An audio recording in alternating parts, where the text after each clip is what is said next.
පසුගිය දවසක අපිට ප්‍රවෘත්තියක් දකින්න හම්බුණා. පර්යේෂකයෝ විසින් හොයාගෙන තියෙනවා ලංකාවේ පාසල් ළමුන් අතර සමලිංගික සබඳතා පෙර තිබ්බට වඩා වැඩි ප්‍රතිශතයකින් වැඩි වෙලා තියෙනවා කියලා.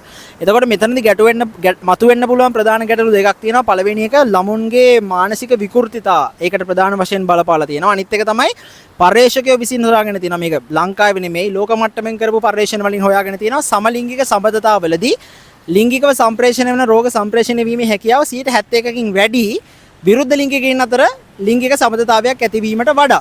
එතකොට ලිංගිකව සම්ප්‍රේෂණය වීමේ රෝග වැඩි ප්‍රවණතාවයක් වැඩි ශීඝ්‍රතාවයකින් සම්ප්‍රේෂණය වීමේ හැකියාවක් තියෙනවා සමලිංගික සබඳතා හරහා. එතකොට මේ සමලිංගික සබඳතා මෙච්චර දුරට වැඩි වෙන්න හේතු මොකක්ද කියලා අපි හිතලා බැලුවොත් පසුගිය දවස්වලට වඩා මම දකින හේතුවක් පහුගිය කාලවලදී TikTok වගේ සමාජ මාධ්‍ය හරහා අපි දැක්කා සමලිංගික සබඳතා පවත්වන පුද්ගලයින් ඔවුන්ගේ සබඳතාවය ඔවුන්ගේ සම්බන්ධය ගැන සමලිංගික සම්බන්ධය ගැන මහා උජාරුවට ෂෝ ඔෆ් කරන වීඩියෝස් අපි පළ කරලා තිනවා දැක්කා. එතකොට ඒ වගේ දේවල් වලින් මේ TikTok වගේ පාවිච්චි කරන හරි දේ තෝරගන්න බැරි මේක තමයි වැඩේ කියලා හිතනවා වගේ පාසල් ශිෂ්‍යෝ ශිෂ්‍යාවියෝ. එතකොට ඒගොල්ලන් මේ දේ ඉන්ෆ්ලුවන්ස් කරගෙන ඒගොල්ලන් සමලිංගික සබඳතා ඇති කරගන්න පෙළඹෙනවා වගේ සිද්ධීන් නිසා මේ සමලිංගික සබඳතා පැවැත්වීමේ අගේ ඉහළ ගිහිල්ලා තියෙන්න පුළුවන්. එතකොට දැන් ඔය සමාජයේ විදිහට අපෙත් ඔතනදී වැරද්දක් තියෙනවා. ඒ සමලිංගික සබඳතා පවත්වන පුද්ගලයන් අපි ඉන්ෆ්ලුවෙන්සර්ස්ලා විදිහට හඳුන්වගෙන තියෙනවා. ඒතර ඔවුන්ව ඉන්ෆ්ලුවෙන්සර්ස්ලා කරගෙන එතකොට ඒගොල්ලෝ කෑම කන කඩවල් වල වීඩියෝස් බලලා අපි ඒවා රීච් කරලා අපි ඒවට කමෙන්ට් කරලා එතකොට අපි ඔවුන්ව අනවශ්‍ය තැනක තියලා තියෙනවා. ඔවුන්ට අනවශ්‍ය ප්‍රසිද්ධියක් ලබා දීලා තියෙනවා. ඒ අනවශ්‍ය ප්‍රසිද්ධිය හරහා අපි ඔවුන්ව තවත් මොටිවේට් කරලා තියෙනවා දිගටම මේ වගේ දේවල් කරන්න. ඔවුන්ව මේ වගේ දේවල් කරන්න මොටිවේට් කිරීම තුලින් අපි සමාජයත් වැරදි තැනකට ඇදලා දාලා තියෙනවා කියන එක තමයි මගේ හැඟීම. සමලිංගික සබඳතාවයක් පැවැත්වීමේ වැරද්දක් මම දකින්නේ නැහැ. විශේෂයෙන්ම ඔය LGBTQ community එක පහුගිය දවස්වල ඔවුන්ගේ community එක වෙනුවෙන් මාර ප්‍රොපගන්ඩා එකක් කරගෙන ගියා. ප්‍රොපගන්ඩා එකක්, මාකටිං එකක් ඔවුන්ගේ සමාජයේ තත්වයකට ගේන්න වෙනම ප්‍රොපගන්ඩා එකක් කරගෙන ගියා. රාජ්‍ය අනුග්‍රහය ඇතිව. එතකොට ඔය LGBTQ කියන එක මම හිතනවා ඔයගොල්ලන් LGBTQ community එක ගැන දන්නවා ඇති කියලා. දන්නේ නැති කට්ටියට මම චූටි බ්‍රීෆ් එකක් කරන්න. L කියන්නේ lesbian, B කියන්නේ G කියන්නේ gay, B කියන්නේ bisexual, ඊට පස්සේ T කියන්නේ transgenders, Q කියන්නේ queer. queer කියන එක තමයි යෝගේ තියෙන නරකම එක. විකෘති ලිංගික ආශාවන් කියන එක තමයි queer කියලා කියන්නේ. එතකොට එතනදී ඒ වගේ සමාජයෙන් උස්සලා තියන්න වෙනම ප්‍රොපගන්ඩා එකක් ගියා පහුගිය කාලෙත්. ඒතර ඕකත් අර මම මුලින් කිව්ව කාරණාවට විශාල හේතුවක් විදිහට බලපාලා තියෙනා වෙන්න පුළුවන්.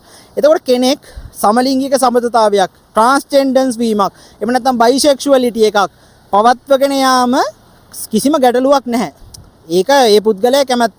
හැබැයි ඔවුන්නේ සමාජයේ ඉදිරියේ ෂෝ ඔෆ් කරනවා නම්, ඔවුන් සමාජයේ ඉදිරියේ වීරකමක් ලෙස හඳුන්වන්න උත්සාහ කරනවා නම්, විරුද්ධ ලිංගිකයෙක් සමග සබඳතාවයක් පැවැත්වීමට වඩා සමලිංගිකයෙක් සමග සබඳතාවක් පැවැත්වීම ශ්‍රේෂ්ඨ කොට සලකන්න හදනවා නම්, ඒක මාර වැඩක් කියලා පෙන්වන්න හදනවා නම් අන්න එතන ලොකු ප්‍රශ්නයක් තියෙනවා.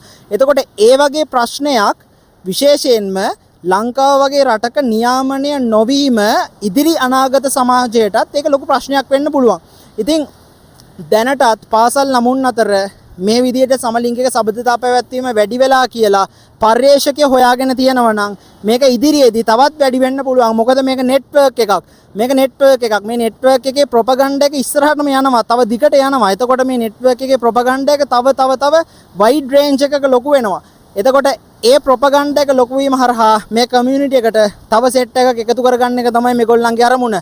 ඒ කමියුනිටි එකට තව සෙට් එකක් එකතු කර ගැනීම තුළින් ඉදිරි සමාජයේ මං අර කිව්ව ප්‍රශ්න දෙක ඇති වෙන්න පුළුවන්. ඒ තමයි සමාජය තවදුරටත් පිරිහෙන්න පුළුවන්. ඔවුන්ගේ ආකල්ප මනෝ සමාජීය ගැටලු වැඩි වෙන්න පුළුවන්.